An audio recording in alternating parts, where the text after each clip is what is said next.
Well, and what we're looking for is we want to create value and assets. Yeah. And in my opinion, the number one asset is right here. It is. Right? It starts with me. It starts with me getting out of bed and saying, I'm going to go do something and it's going to have an impact.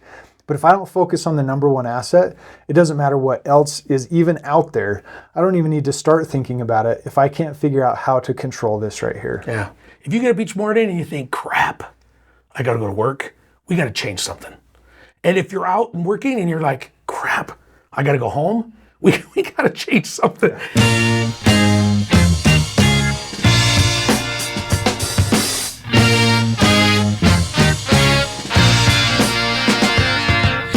All right, welcome back to the Massive and Passive Income Show. I'm Jason. And I'm Colter. Glad to be here. And we're going to talk about mindset and vulnerability. Vulnerability. Jason's wife asked him, you guys need to be a little bit more vulnerable. And we're going to try really hard. Try hard. Two dudes on a podcast, and we're going to try to dive into, like, do you have feelings? I do, a few. I think I've got one feeler. And then it gets hurt once in a while. Well, I'm an accountant, and I'm going to have to dig deep here. Dig real deep. Yeah, I think what she was trying to talk to us about is I come home and I talk and I lament on some people I meet, some people I talk to, some people that they just don't have the right mindset or they can't move forward, and so I think that's part of what she was trying to get at is like, let's talk about what stops people from being successful, what stops people from moving forward, what stops people from just making a decision. Because I think that's one of the big things, even for my kids, they have such a tough time just making a decision on what they're gonna do for work or what they're gonna do for a summer job. I'm like, it's just a summer job, just go work, or where am I gonna go to school, which is a bigger decision, and what you're gonna get a degree in. But it seems like the last 2 or 3 years have been nothing but decisions for me and my family, because they're right at that age. Should I go on a mission? What should I do after my mission? What should I go to school for? And so I think a lot of people, their mindset, I think they put too much emphasis on it, or maybe not enough. But I want to talk about that just a little bit and what's stopping people from moving forward. Yeah, well, and I love, the conversation around decisions. Like, whether you make a decision or you don't, you've actually made a decision. I love that. I say that all the time. You do, yeah. You don't make a decision, still a decision, and there's consequences for that decision. Yeah. And we had a recent conversation around a couple that has been, working really hard their entire lives, and they're looking for something different, but they're not willing to change what they've been doing. That's tough. And I think about the times when I've kind of gotten comfortable and have felt like, hey, you know what? I really don't want to change anything. I kind of like where I'm going. I like what I'm doing. But I also know in the back of my mind, like, I want something a little bit more. And it's not until I actually decide to do something different that I'm able to make that mind shift. And Einstein's definition of insanity is, well, if you continue to do the same thing over and over again, expecting different results, that's the definition of insanity. It sure is. Yeah, and I think so many of us get comfortable with that insanity. Because it's comfortable. It's something we know. Doing the same thing over and over again, and I don't want to beat up anybody that's got a job. That's not what I'm doing. But sometimes people complain about where they're at or what they're doing for a job, and they hate it. And I'm like, man, we'll change something. And they're like, what else am I going to do? Well, we know for sure next week you're going to hate your job still, and a year from now you're going to hate your job still. And if you're only hanging out in that job just for retirement and you got 20 years left, man, I don't know if I'd want to sign up for that. Hating something, loathing going to work, looking forward to the weekends, which I look forward to the weekends. I'm not saying that, but everything that has to impact not only on you, impact on your family, impact on your kids, of you hating what you do. I don't know if there's a big enough retirement to keep me at that, Yeah. Well, I went to a retirement party yesterday for a friend, and in the conversation with him after, doing kind of the luncheon and hanging out, and I just said, so, what helped you get here?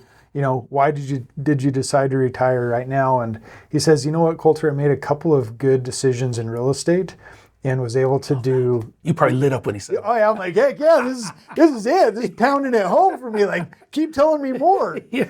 And he's like, I decided that I'd seen my family and the older generation, parents, grandparents, and he's like, in my family, we die early. So I had to figure something out to where if I was going to die early, that I could enjoy and be with my family for as much time as I possibly could. And me retiring meant that I had to hit certain benchmarks. And these few really good decisions in real estate helped me do that. That's awesome. How old is he? I think he's 52. That's even better. So, That's even better. You know, there's a statistic out there that Lockheed Martin and Boeing, they actually did a research on retirement. And they used to offer retirement in the 50s, 55, 56, that was the retirement age. Well, they did some research and they figured out if people retire before the age of 55, on average, they've got to pay that retirement until the people are 80. But if they can encourage them to work just to 62 to 64, the average they have to pay out in retirement is 3 years. That extra 8 to 10 years that they could push somebody, not push, but, you know, incentivize them to stay working. Now they get the work out of them for that 8 to 10 years, and they don't have to pay retirement for 3 to 5 is what they said, 3 to 5 years. So think about that. That seems warped to me, but I understand business, it's all about numbers. And so anybody that was somebody that's going to retire at age 55, they come and say, hey, we'll give you this incentive and this incentive. You keep working to 62 or 63, because they know they'll get the work out of them, and then they only have to pay retirement for 3 to 5 years. If they retire at 55, they could pay retirement into their 80s. My father-in-law worked for the state of New York, and they did an early buyout retirement, and he retired at age 48. 48. With full benefits retirement. And he says, I'm going to collect on that retirement longer than I actually put into it. And I think he hits that next year. Wow. Isn't that awesome? He's in his 70s now. And I mean, I don't know how much longer he's going. He's got a few health problems. But think about that. Into his 70s, if he would have worked at that job till he was 63, 64, he'd already be dead.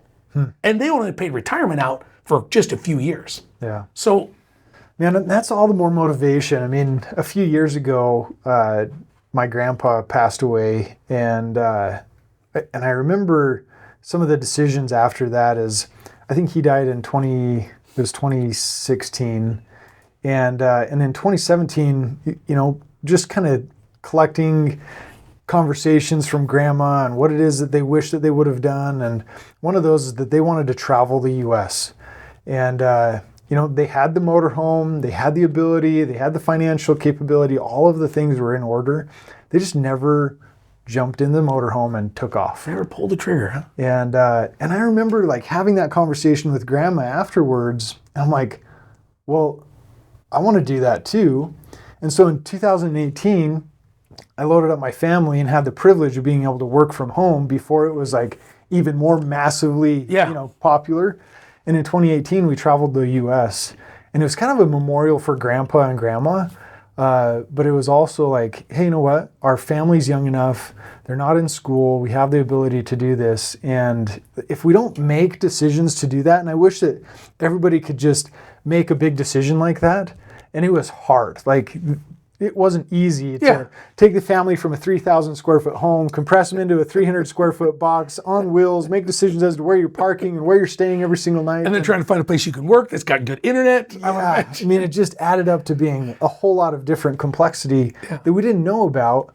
But what that did for our family is, one, we made a decision that was right for us. We fulfilled a dream that was, you know, grandma and grandpa's, and my grandma got to see that, and, you know, we documented it for her and shared pictures and videos and stuff with her. And at the end of the day, it was a decision that was right for our family, and we knew that that's what it was. And was it the best financial decision at the time? No, but it was the right decision for us. And that's where awesome. you got to move forward with something that is meaningful and powerful and life-changing. And that's what this podcast is about. That's what our conversations are about, is influencing and helping people develop themselves into what it is that they're trying to accomplish. I love that. There's a guy who made a statement at Action Motorsports when I was a kid. I think it was Action. And I was there. They didn't even know I was listening, but it made a huge impact on me. Somebody was there and they were buying a new snow machine. And at that time, I don't know, snow machines are probably $5,000. Now they're 20, you know, but whatever it was, $8,000. This guy's like, you know, I really want to buy this sled. I really want to do it. It's everything I want, whatever else. But he goes, I just can't afford it. I want when I can afford it. And then he says, I want to wait till I can afford it. That was his exact words. He said a couple others, and then he said, I want to wait till I can afford it. And the salesman says, if you wait till you can afford this, you'll never buy it. And the guy's like, what? And he goes, think about it. Nobody can ever justify buying a snowmobile. It's like unjustifiable. If you wait until you can afford it or justify it, you'll never buy one. But what will happen is next year will go by and you won't have one. The next year will go by and you won't have one. He said, this is something you've just got to make room for, or something you've got to plan, not plan, but he used some words. I can't remember what it was, but anyways, it made an impact on me. And I'm like, not that I went out and spent money frivolously, but what did for me is we only got one life. We've only got one life here on this earth. We've only got one family. Well, that's debatable. But we've only got our kids for a certain amount of time. We only have our wife for a certain amount of time. We don't know when God's going to call any of them home. We don't know, situations of what's going to happen. So instead of waiting till you can afford something, save the money and just do it. Because if you keep waiting, you'll never get it accomplished. That's part of what they were like, one more year and then we'll be able to afford it better. They probably could have done it. They could have tightened some stuff up, moved some things around, and went out and done it. It didn't make financial, sense, but it still could make sense to them. And so I've really tried to live the last, 15, 20 years of experiences, fill my life with experiences, going on vacation, doing the different things, buying the pickup, whatever that is. I mean, obviously don't go into debt and put yourself in financial distress. That's not what I'm saying. But what I'm saying is don't wait. Because, seriously, life's going to go by and you're going to be 60 years old and be like, why didn't I buy that sled? Why didn't I go on that vacation? Why didn't I buy that camper? Why didn't I take my kids, and do this or do that? And so, man, save your money, but spend your money. It's like my father-in-law and them, they have a whole bunch of money saved up. I'm like, what are you going to use that money for? Well, we want to give that money to our kids. I'm like, don't give us any money. Spend the money. Mm-hmm. I don't want any of your money. So if I have some money to give you, you wouldn't take it? No, of course I'd take it. But I would rather you guys take that money and let's go take the whole family on a vacation. Let's go do a cruise together while you guys are still alive and still healthy. Don't save that money. We don't need it. We've got our own money. Let's go spend that money on experiences because you guys aren't getting any younger. Yeah. Well, I love that. Yeah. The end of the day summary is take advantage of the time that you have. Yeah. Right? The mindset is you have to make a shift right now in order to get to the place where you're wanting to be. Yeah. And if you have to forego something a little bit, then forego it. If you have to save and scrimp a little bit, save and scrimp a little bit. Everybody's got to, not you can just write a blank check and go wherever you want. Some people probably can. But I'm telling you what, one of the things my parents used to say all the time, we can't afford it. But you know what they could afford? The stuff that they wanted to afford. They had the best cable in the whole. We were the first people to have HBO. We were the first people to have cable TV in Yukon, Idaho. He had 7 TVs throughout the whole house. They could afford what they wanted to afford, yeah. But they didn't prioritize what would make experiences what they wanted to afford. Well, and I think we got to be careful about this mindset too. Is just you're going to afford what you want to afford, but we can also get broke at a higher level. Yes. Right? And so I'm glad you brought that up because that's so true. We have to live like nobody else so that we can live like nobody else later. Yep. And so if we just go and spend and we sign up for all the payments and we've maxed out the paycheck and the paycheck ends before the month does, yeah. We got to be careful about that. But I love the mindset of, look, if I can't afford it, or how can I afford it? Yes. There's a method, a process, and an end objective that can be reached. And it is not just, hey, you know what, let me spend. And I had a conversation even this morning, and this guy says, hey, you know what, I just need more passive income. I've broken my back when I was younger. I'm not healthy enough to be able to do the contracting and work that I've done. My business is, fine, but I have to manage the employees. I don't get to go and swing the hammer anymore. And I'm like, okay, so what are you going to do about it? He's like, well, I need passive income. I say, yeah, you do need passive income. And we had the same conversation of like the guy that retired yesterday and, how it is that we're, he made good decisions to help him get to the point where he is. And I said, you have to make a decision right now that you're going to buy X number of houses so that you can create this retirement. And let's call it 15. And 5 of them you're going to sell and 10 of them you're going to hold on to. And the 5 are going to help pay down the 10. And that'll allow for you to create passive income to be able to provide for the family. And he's like, yeah, and I've got this health history with my family, and I could be expected to die early. I'm like, okay, so what happens to your family when that happens? Yeah. How do you provide for them? Does your wife have to go to work? It sounds like she's been a housewife for all of your guys' marriage, and that's really awesome. But how are they going to provide? And I think this guy has 8 kids. Wow. You know, and so the planning has to happen of like, you got to start with the end in mind. And if you start with the end in the mind and you back into it of like creating this plan of what you're trying to execute, then you can start to chunk that away, make decisions that help you move toward that end goal. Yeah. I love it. I love it. It's all about planning, and then don't be scared to pull the trigger. And I know sometimes you may lose money. I've lost money on deals. I have. During the recession, we went through some financial deals, but I'll tell you what, I would not trade that for anything. At the time I was in it, I was like, holy cow, are we gonna come out of this? But what pushed us through was our passive income. That's what helped us get through the recession that happened in 2009, 2010. Some of it in 8, some of it into 11, whatever. But anyways, because of the passive income, we planned earlier than that. And because we ended up with some deals that didn't turn out the way we wanted them to, I'm still glad we did the deals. Because I even though I know what happened, we knew we could go out and turn more. And somebody's like, man, do you wish you would have kept your job? And I'm like, no, not at all. And I remember having a conversation with a friend. He's like, man, that I can't even fathom of not having something every single day coming in, and you're out there trying to make things happen. I said, I can't fathom going to work every day, banking everything on that employer, that they're not going to shut down, that they're going to stay around, that I'm going to keep being a good employee, that I'm not going to get fired, that I'm not going to get sick. I said, I'd much rather, even though I have some hard deals that happen, I'd much rather be in more control, because I feel like I'm more control of my income, more control of my future, than working for some big company. And I don't want to crap on any big companies. Like if you're working there, great, but prepare. Start buying some rental property. Start a side hustle. Start something else, because it may go away. I saw a thing on the internet the other day of all the different companies are shutting doors. It's amazing. And some of them, because of COVID, they haven't been able to make up what happened to them in COVID, and now they're finally shutting their doors. And so it's a huge impact on people that were banking on that for 20 years. They're all once out. But if they would have planned a little bit of a side hustle, bought a little real estate, done a little bit of a business or something, then they could turn and pivot and still go out there and make some stuff happen. Yeah, I mean, I had a conversation with an auto sales group just yesterday, and they're like, I was like, how long have you been in business? You know, like, what have you been doing? And they started 25 years ago. And I was saying, oh, well, how's it going for you? And like, there's so much that's changed. And like, we're losing money right now. You know, the truck market's gone down. Oh, and they've man, done it's crazy. you know, and so they've spent, you know, they said over $50,000 on a pickup, and they're going to be able to get $45,000 out of it. I'm like, oh, that's scary. Yeah, it is. And so if they don't have something on the side, you know, even though auto sales, you know, the 3 year prior has been really good, you know, what about this year? Yeah. What have they planned for? How do they make sure that they supplement that income and make sure that they're taken care of? They can survive it without them having to compete with the auto market. So, yeah, 2 years ago, I could have sold my pickup for 50 grand. A year and a half ago, I had somebody offer me, a dealer offer me without even a trade, 50 grand. I don't think I give my pickup away for 30 right now. yeah. I'm seriously. And I haven't done much. I mean, it's the same pickup, you know? Yeah. It's amazing what's happened. And that's happened with the RV.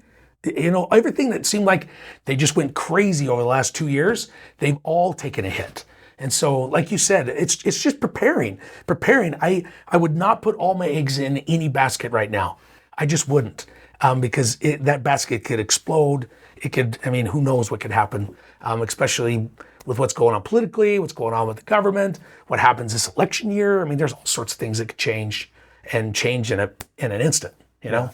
No, So go quick. So I think the moral or the thing we're trying to get to is start working on your mindset. If your mindset is, I know I want to do something different, I know I want to do something a little extra, but you just can't quite move forward or can't quite make the jump, get a hold of it. Start working on yourself. I had somebody tell me one day, work on yourself harder than anything else. And if you can work on yourself hard and get your head right, then that'll compute into success in all aspects of your life. I'm constantly listening to books on tape, or I almost said CD, and tape. Holy cow! I listen to books on Audible. I changed my mind to go to CD because I was like, no, I don't do tapes anymore. I don't do CDs anymore. But on my Audible account, I'm constantly listening to a book. Always something working on me. And then I try to work on and listen to a book with my wife, something we can work on together in our relationship, because that's the most important thing in my life is our relationship, because, well, me and then our relationship, because if that's going well and it's going well for me, then that transaction or that computes down to everything else in my life. Yeah. And so I think just the thing we're trying to stress out there is work on yourself. You know, Don't put all your eggs in one basket. And if you need some help, get a hold of us. Colter and I love to go to lunch and see if we can help you guys out with your mindset, and it helps us too. Believe me, I'm not the mindset guru and always have the best mindset and always on point all the time. And that's why I'm listening to books all the time. That's why I hang out with Colter. That's why I hang out with other people and other mentors, because it helps keep me centered and helps keep me know what I'm doing and where I'm wanting to head. Yeah. Well, and what we're looking for is we want to create value and assets. Yeah. And in my opinion, the number one asset is right here. It is. Right? It starts with me. It starts with me getting out of bed and saying, I'm going to go do something and it's going to have an impact. But if I don't focus on the number one asset, it doesn't matter what else is even out there. I don't even need to start thinking about it if I can't figure out how to control this right here. Yeah. If you get up each morning and you think, crap, I got to go to work, we got to change something. And if you're out and working and you're like, crap, I got to go home, we got to change something. There's some fundamental things that are going on. Not saying I've never said that, because I have, but man, I'll tell you what, in the last 20 years, I haven't done near as much as I did the first 20 years when I was working, trying to build somebody else's dream. And so just if you're in that space and your mindset's just not where it should be, start working on it. I guarantee you listen to one book that's on mindset, it'll start to shift. Just like that. And then start listening to some podcasts. Start hanging out with people of the mindsets that you want. Start hanging out with those people. Start doing some networking. It really can change fast for a person. It really can. Yeah. Because our minds are brilliant. And as long as you're vulnerable enough to allow that you know you have a problem, that you don't want to wake up each morning and say, man, I don't want to go to work.